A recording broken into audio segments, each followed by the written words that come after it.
jab effectively, hard, the guy wouldn't have been able to come in because the guy was coming in because he wasn't worried about Canelo's jab. So he got more aggressive and he got brave. If he's not jabbing, he has no defense. I really don't care how big Crawford is. If I'm Canelo, I feel disrespected. Coming up 2 weight classes, you haven't fought at 68. You don't know how your body's going to react. He's got the heart, he's got the speed, the skills, and he's going to go out there. I was thinking he put up a good first 6 rounds, but then Canelo will start picking it up. But now I think Crawford will go for I'm picking Crawford too. Mike Tyson voices serious concern for Canelo's future, warning that a loss to Terence Crawford could be damaging. He notes that in past fights, Canelo often failed to use his jab effectively, giving opponents chances to gain confidence and close distance. Tyson stresses that Canelo must improve his jab this time, applying it with accuracy and consistency to control the action and prevent Crawford from building momentum. For the jab, the guy's going to walk right in on him, like he did. Next fight, use your jab, different fight. Oh, he was really basic. Respected boxing analyst Teddy Atlas acknowledges that Canelo Alvarez has taken on a long list of elite opponents across several divisions, making his resume one of the strongest in the sport. By comparison, Terence Crawford hasn't fought as many household names that fans expect at his level. Still, Atlas argues that greatness is not only measured by names fought, but by the level of skill and adaptability shown inside the ring. He believes Crawford's command of timing, angles, and ring generalship will let him overcome Canelo's physical advantages. In Atlas's view, Crawford's calmness and ability to adjust mid-fight could be decisive against a seasoned champion like Alvarez. He's a little overrated. Terence Crawford versus Canelo Alvarez at 168 pounds. Canelo's really good.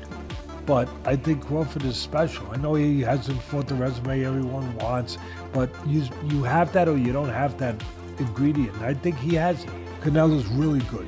He's tremendous. But could he be a tiny bit overrated?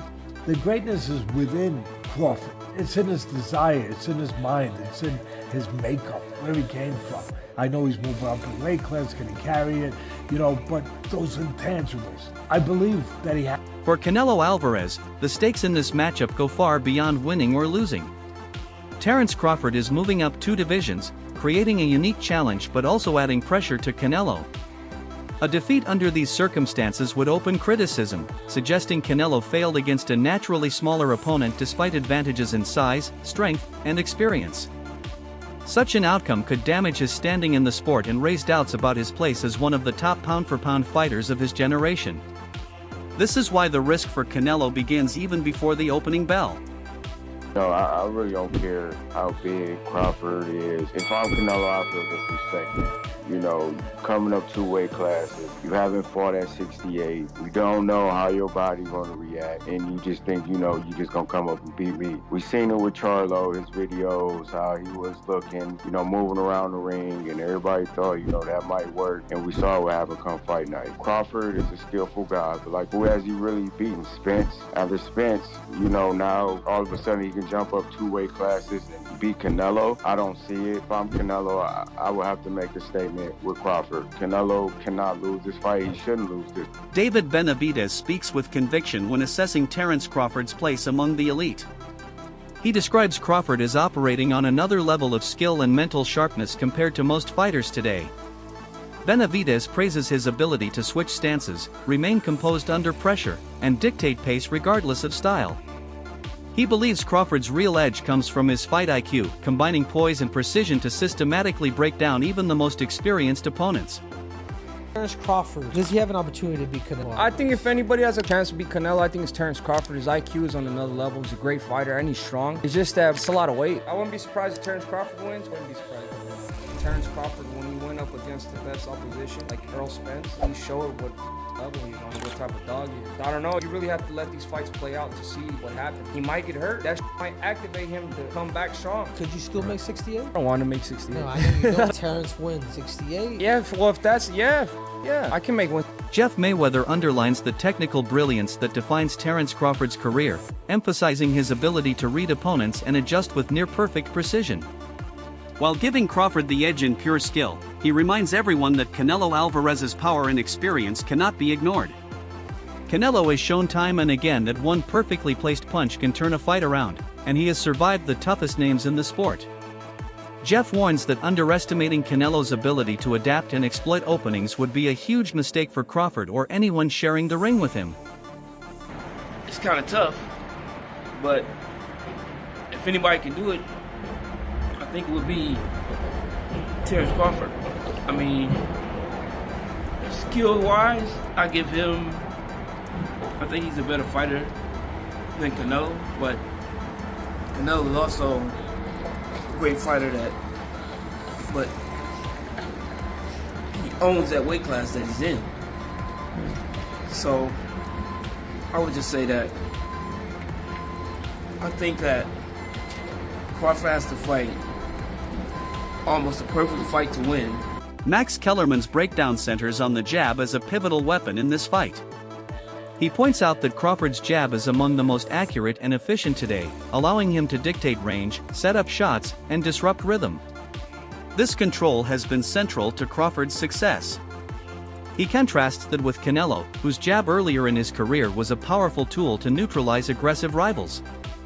Recently, though, his jab has looked less consistent and less frequent, which could leave him exposed to Crawford's disciplined use of the lead hand. I'll give you a list of attributes, and then tell me who do you feel is best in that attribute. First attribute, best jab. Crawford.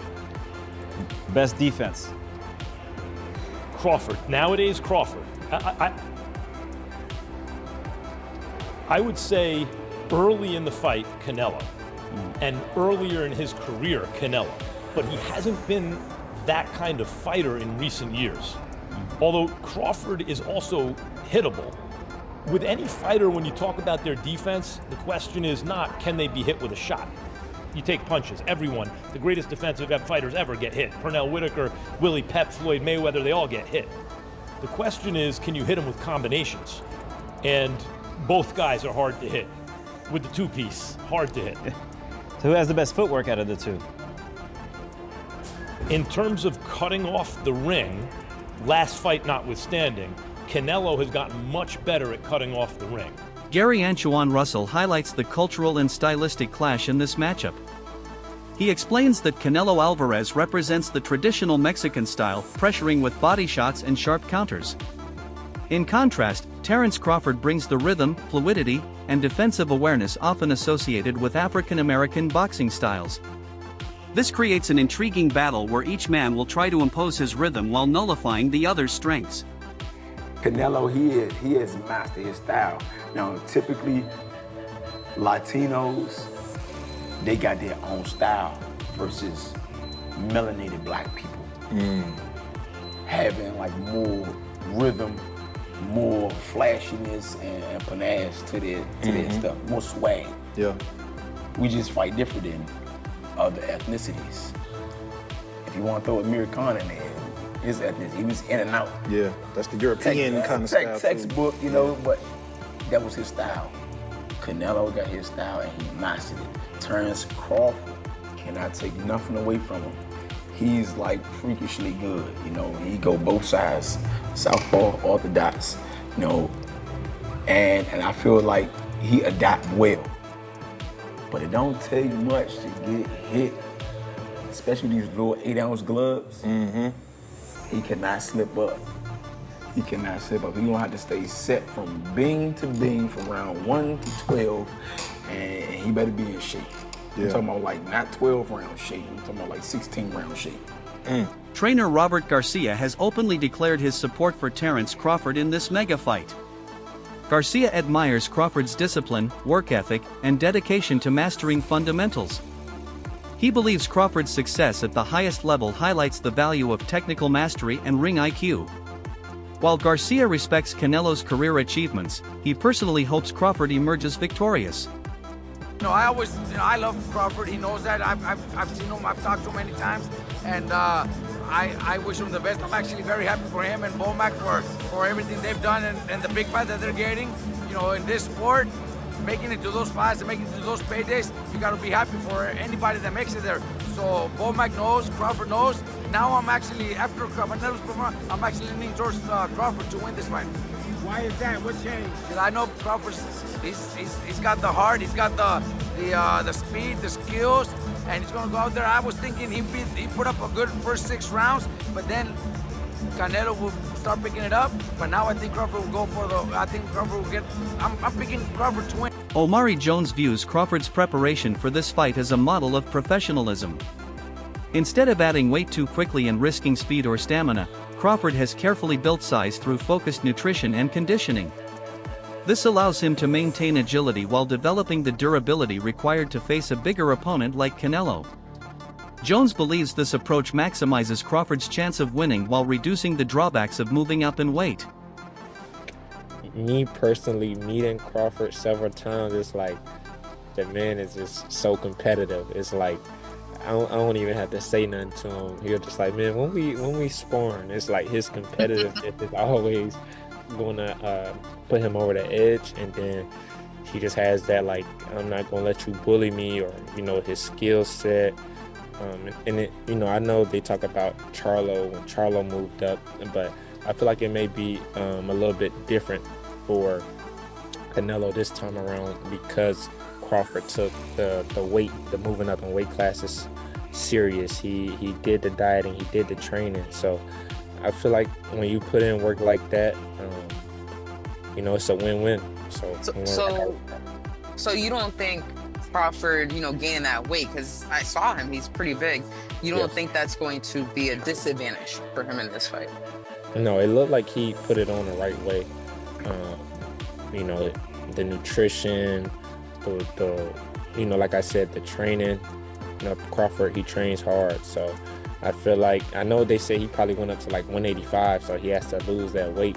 But I think if he did it the right way, which I know he did, he'll be successful in September. And I know, like we discussed earlier, we talked with your pro debut, and now you're 3-0. Your last fight, July 19th against Blanco, and it was actually your 3rd win by knockout. Yes. Super proud of you. How are you feeling about your pro career so far? I'm feeling great about my pro career. I definitely feel like it's off. Paulie Malignaggi adds that Crawford has struck the right balance in physical preparation. He notes that Crawford has built the muscle needed to handle Canelo's power without losing the quickness that makes him dangerous. Malignaggi credits this to Crawford's disciplined camp and his attention to every detail, from diet to sparring. He believes this preparation could determine whether Crawford can successfully impose his style against Canelo. Wait, what's your thought about that? Yeah, I mean, well, Roy Jones is Roy Jones, but also Terence Crawford is Terence Crawford. But John Ruiz is not Canelo Alvarez, so that's another aspect of that comparison. And yes, exactly what the champ said, exactly what Abel Sanchez said. You're going to put on weight, you're going to be a different fighter. And I can say this even as a fighter as myself, as I've gotten heavier in my retirement, I try and move around the gym, it just feels different. And even when you start camp, you feel different in the beginning than you do at the end. But listen, we're still 4 or 5 weeks away. I don't know exactly what Terence is weighing right now. And even if he does say what he weighs, man, he's gone out there and said he's weighed, all types of crazy numbers just to get media to respond. So it's really not really going to know until the fight. We see these guys next to each other. He might look bigger right now, but he might not be that heavy. He might still be in the range that these guys are targeting for the fight. It's Stephen Breadman Edwards highlights Crawford's mastery of movement as the foundation of his success. He explains that Crawford's distance control forces opponents into awkward positions, making them miss and exposing them to counters. Coupled with elite conditioning, Crawford can sustain a high pace for 12 rounds.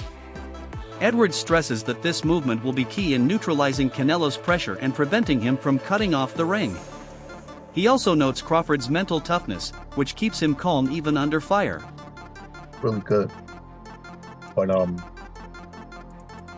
Crawford is just so clutch.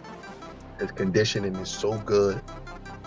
They're going to be about similar heights. Crawford's a little taller, he's longer. And I think that Crawford's adjustments in fights are so underrated. He is a master adjuster. He finds something in every fight and just goes with it. That last fight, people talk about he struggled. You know what he found that last fight? A simple jab. He just started beating the guy up with a jab. He finds something in every fight. And he don't fight a lazy fight. Canelo, for as good as he is, he hasn't stopped anybody since 2021. That's 4 years. You know why?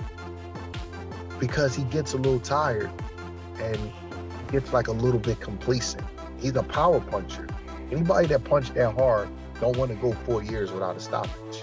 He haven't got a stoppage because he don't have the conditioning and the stamina to push a guy over the edge after he hurt him, or after, you know, when the guy is running away from him, to still be able to go get him.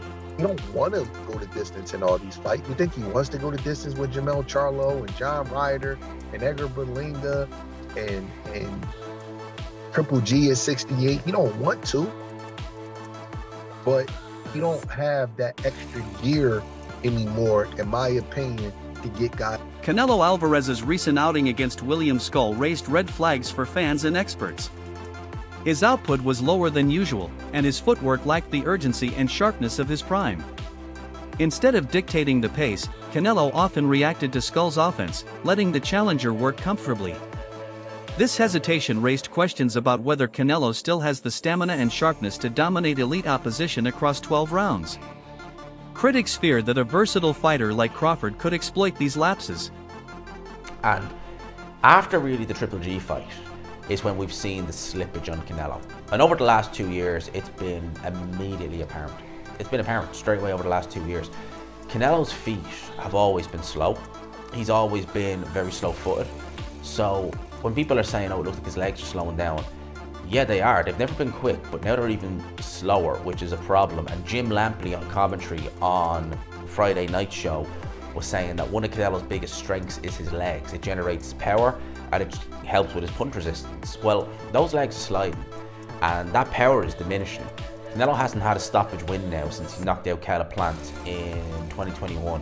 And yeah, he's dropped some of these guys, but he's not been able to step on the gas and finish them. He's not been able to go through the gears. His gas tank, you can put that into question as well. And Canelo Alvarez, come July, will be 35 years old. So he is, look, Canelo's been around so long, and his real prime was in his mid-20s. So we associate Canelo, mid-20s to early 30s. So we kind of associate Canelo with that. I don't want to say ever young, but you know, he is still young, just not in boxing senses. But he's been around so long, 20 years a pro, and he's been at world levels for probably 15 of those. You're going to expect some slippage. And I think in this fight, an opponent, it was very negative, yes, but an opponent who Canelo Alvarez of 5 years ago would have handled, and he did handle him, but you know what I mean, he probably would have put some damage on William Skull. Sean Porter and others argue that Crawford's best path to victory lies in distance control and clever angles. By constantly repositioning and forcing Canelo to reset, Crawford can slow his momentum and wear him down mentally and physically. Porter stresses that discipline is just as critical as skill. The fighter who stays calm, focused, and consistent with his game plan from the first round to the last is the one most likely to win. Yes. So, I haven't seen that Terence Crawford against Canelo in these two press conferences. They're having dinner, they have the presser in Riyadh, they have the presser in New York. That's a weak-ass push by Canelo. And, you know, that is not Canelo, what he did with Caleb Plant, that was real. You know, he slipped him and then slapped him, and that was like, okay. This felt like, hey, social media saying you guys are being too friendly. We're paying you all this money. We're putting the knockout bonus there. Come on, we got a fight to sell. Let's heat this up a little bit. Obviously, they're both great fighters, and they're both coming to win, and you know, but you know, I don't want to get too deep into it today, but you know my thoughts on this, the big picture, like what's looming, the fight to me, because I'm the journalist, right, is an afterthought. That's all for today's breakdown. Stay tuned for more. Until next time.